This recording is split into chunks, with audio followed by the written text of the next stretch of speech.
Alright, the update on the diesel heater. For under 200 bucks, totally worth it. It does keep most of the heat out here, and during the coldest nights it leaves the bedroom a little chilly.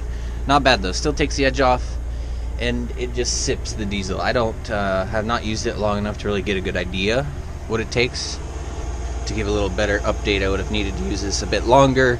Maybe fill that a full 10 liters, which is, I forgot, was 2 gallons or 2.5 gallons. Fill that full, record how much I'm using it and at what rate. This is how you adjust the temperature, these little up and down arrows without hitting any buttons over here. You just press up or down. The buttons are a little finicky, and make sure you give them a good push. Its initial startup is very loud and runs high. I think that's to make sure it gets a good burn going, clears the chamber and keeps soot from building.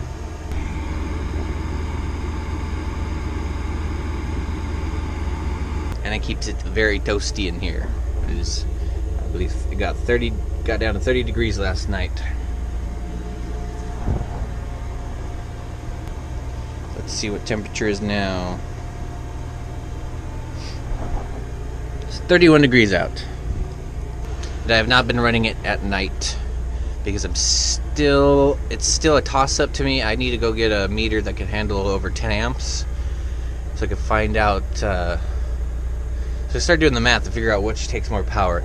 This takes a lot more power than the diesel heater, but it doesn't run all the time. The diesel heater runs non-stop, so it's less power, but it runs all the time. This is more power, but it shuts on and off. So I've still been using that. Because yeah, it's still a toss-up on which uses more power, and I'm more comfortable just leaving the furnace going, since I'm familiar with that, and the ducting runs everywhere. To upgrade the ducting on this, I want to get a T, put it right here, and then get some more of this stuff, or something similar, even just dryer hose would work, and run that back to hose back there, and then it would work perfect in my opinion. But for right now, I think it's working great. It's going to get me through the winter. Maybe during the summer I'll write that down as a project to get a T and extend the ducting back so there's a port back here.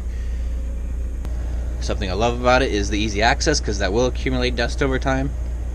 You just gotta twist this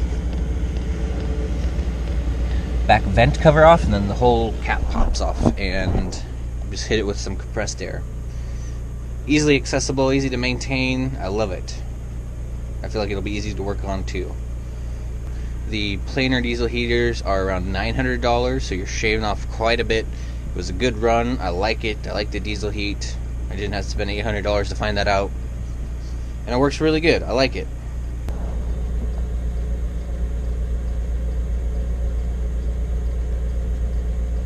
Some handy settings.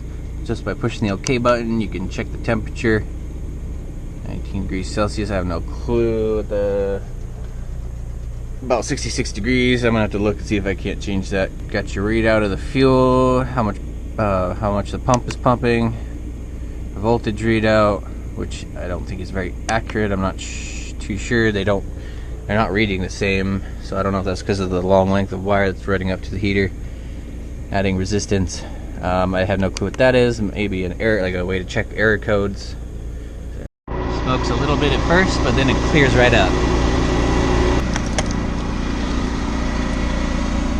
So it is down a little bit. I think over the past 3 or 4 nights, ran it for an average of 4 hours-ish.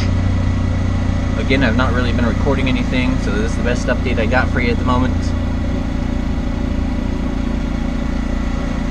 But not a lot. Just by what I'm seeing and usage I've given it. Well, that was $2, so $2 can go a long way. Nice and toasty.